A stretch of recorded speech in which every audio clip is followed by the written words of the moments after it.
The camera lights flickered on in Kensington Palace. It was November 5th. Princess Diana sat alone, facing journalist Martin Bashir.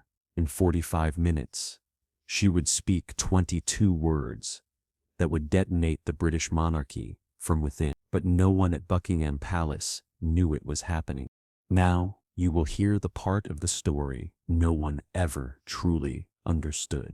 The Panorama interview wasn't a spontaneous confession.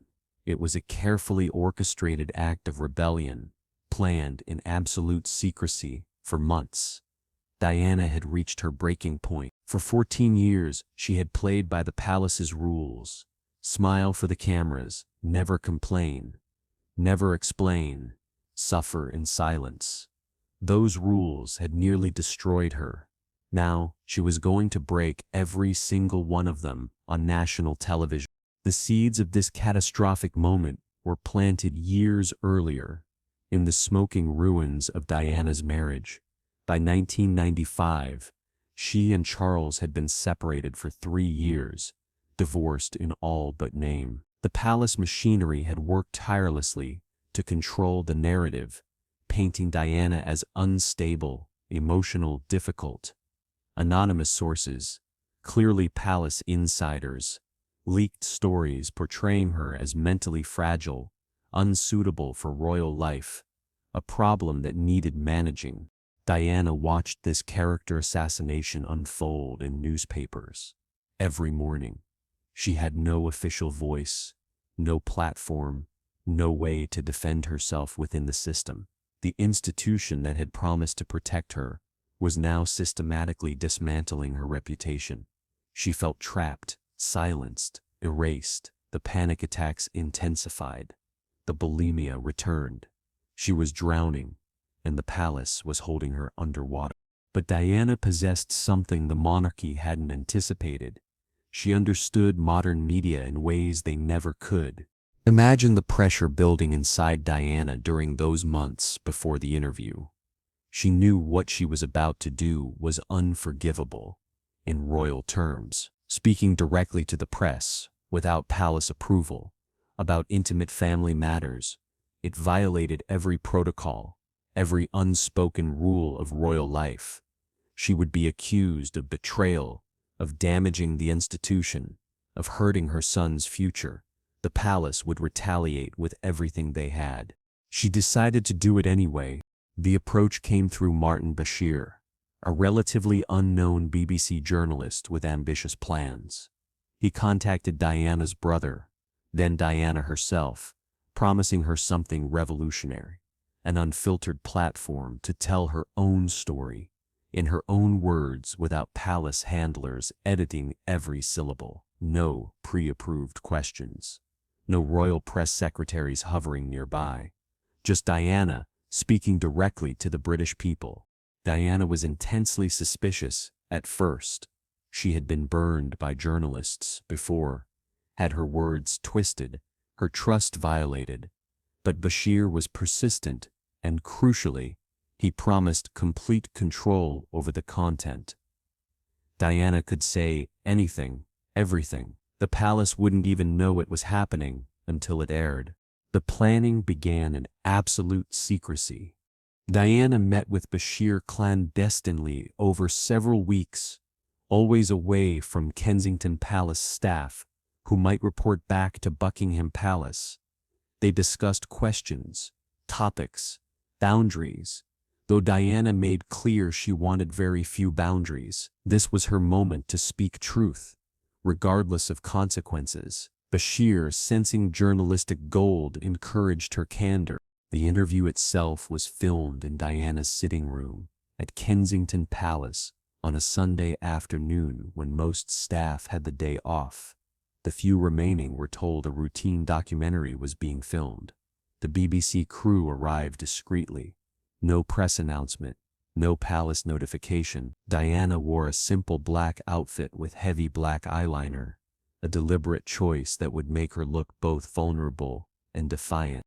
What happened next would send shockwaves through the establishment and forever change the monarchy's relationship with the media. The interview covered everything the palace had desperately tried to suppress. Diana spoke about her bulimia, her depression, her suicide attempts, all while living inside royal palaces surrounded by wealth and privilege. She discussed the emptiness of her marriage, the isolation she felt, the complete lack of support from the institution she'd married into. She named Camilla Parker Bowles directly, acknowledging the affair that the palace insisted didn't exist. Then came the moment that would define everything. Bashir asked about Camilla's presence in her marriage. Diana paused, looked directly into the camera, and spoke with devastating clarity. There were 3 of us in this marriage, so it was a bit crowded. 22 words, perfectly delivered, utterly damning. The line was brilliant in its simplicity. It confirmed what the public had long suspected, but the palace had always denied. It exposed Charles' infidelity with surgical precision. It transformed Diana from scorned wife to sympathetic victim. And it did all this with a touch of dark humor that made the moment unforgettable, infinitely quotable, permanently viral, before viral was even a concept. But Diana wasn't finished. She went further, questioning whether Charles was suited to be king, suggesting the role might be too restrictive for his personality.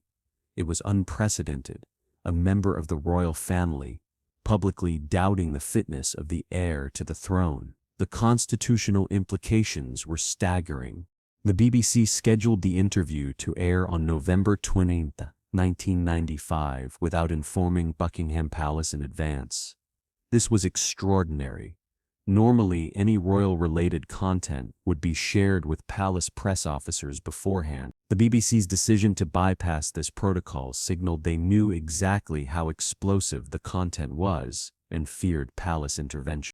The day before broadcast, rumors began circulating in media circles. Something big was coming. Palace officials started making frantic calls to the BBC, demanding to know what was happening. They were stonewalled. By the time they understood the magnitude of what Diana had done, it was too late to stop it. But no one knew the real consequence of that moment, or how completely it would shatter the palace's carefully constructed facade. On the evening of November 20, 1995, 23 million people in Britain, nearly half the population, tuned in to watch. In palaces, parliament, and ordinary living rooms across the nation, people sat transfixed as Diana dismantled the monarchy's narrative brick by brick. The viewing figures were unprecedented. For a current affairs program, the world stopped to listen. At Buckingham Palace, the atmosphere was reportedly one of complete shock and fury. Queen Elizabeth, who valued discretion above all else, was said to be devastated by the public airing of intimate family dysfunction. Prince Philip was furious at what he saw as Diana's betrayal. Charles, watching from Highgrove, reportedly felt a mixture of anger and resignation. His private life, his relationship with Camilla, his suitability as future king, all dissected on national television. The palace's initial response was silence. For days, they said nothing publicly, hoping the storm would pass. But this wasn't a storm that would pass. The interview had fundamentally shifted public perception. Diana's approval ratings soared to over 80%. Charles plummeted. Suddenly, the woman the palace had tried to portray as unstable and difficult was being embraced as brave and honest. The institution looked cold, cruel, archaic. The media reaction was seismic. Newspapers ran the story for weeks. "There were 3 of us in this marriage" became the most quoted royal phrase since "I do." International coverage was intense. This was the British royal family, one of the world's most famous institutions, imploding on camera. The interview was replayed, analyzed, debated endlessly. Diana had turned the tables completely, using the media that had harassed her for years as a weapon against the institution that had failed to protect her. Behind palace walls, there was panic about what Diana might do next. If she was willing to give that interview, what else might she reveal? What other secrets might she expose? The institution that prized control above all else had lost control completely. They were no longer managing Diana. She was managing them and winning. But the victory came at a price Diana hadn't fully anticipated. Within weeks of the broadcast, Queen Elizabeth took decisive action.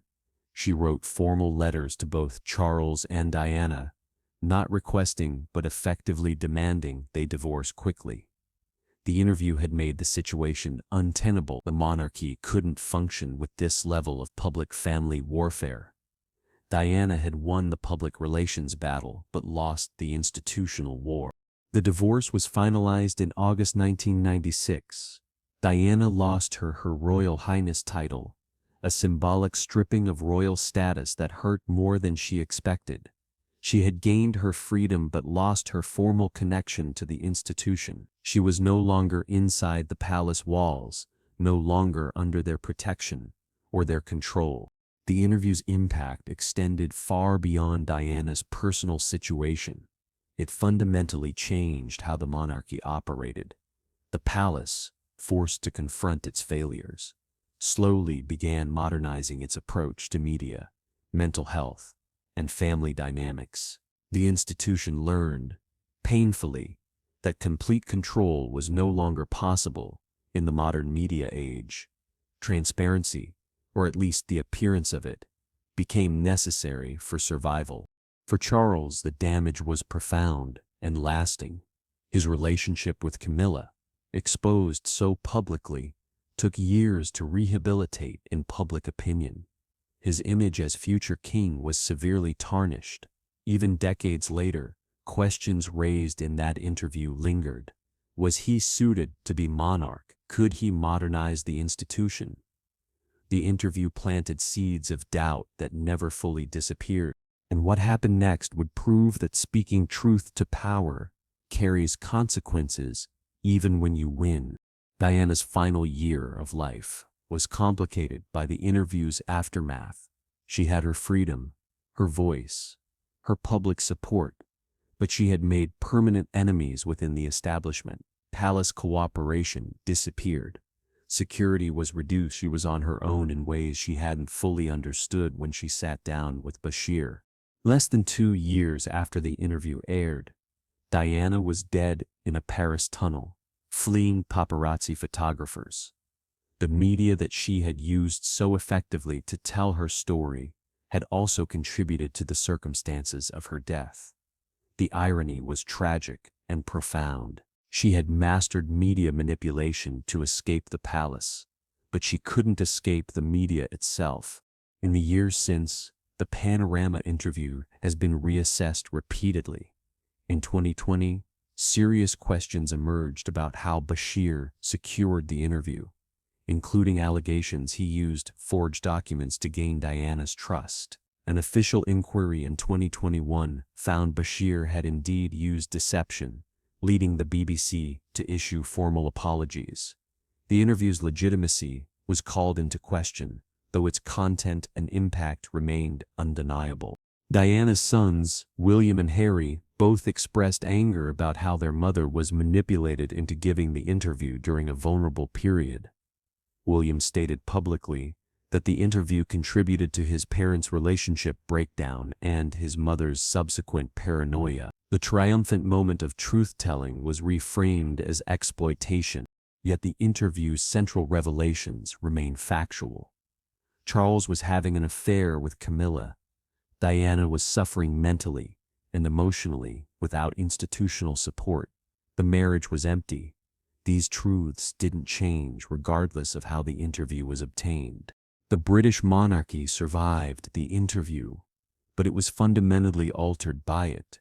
The mystique was shattered. The carefully maintained illusion of a perfect royal family was permanently destroyed. Future generations of royals, William, Harry, and their children, would grow up in a monarchy that had learned Through Diana's rebellion, the complete secrecy was no longer sustainable. "There were 3 of us in this marriage" became more than a quote about infidelity. It became a symbol of speaking forbidden truths, of refusing to suffer silently, of using media power to challenge institutional power. Diana had proven that even the most controlled, secretive institution in Britain could be forced into transparency if someone was brave or desperate enough to break the silence. The palace walls still stand. The monarchy endures. But after November 20th, 1995, everyone understood those walls weren't soundproof anymore. Secrets could escape, truth could be told, and sometimes 45 minutes of honest conversation could shake a 1,000-year-old institution to its very foundation. Diana sat in front of that camera and spoke the words the palace had spent years trying to suppress. In doing so, she didn't destroy the dynasty, but she forced it to evolve or face irrelevance. She proved that in the modern age, transparency wasn't optional for institutions claiming public support. She showed that silence, the monarchy's oldest and most powerful weapon, could be broken. Some interviews change everything. This one certainly did. The camera lights flickered off.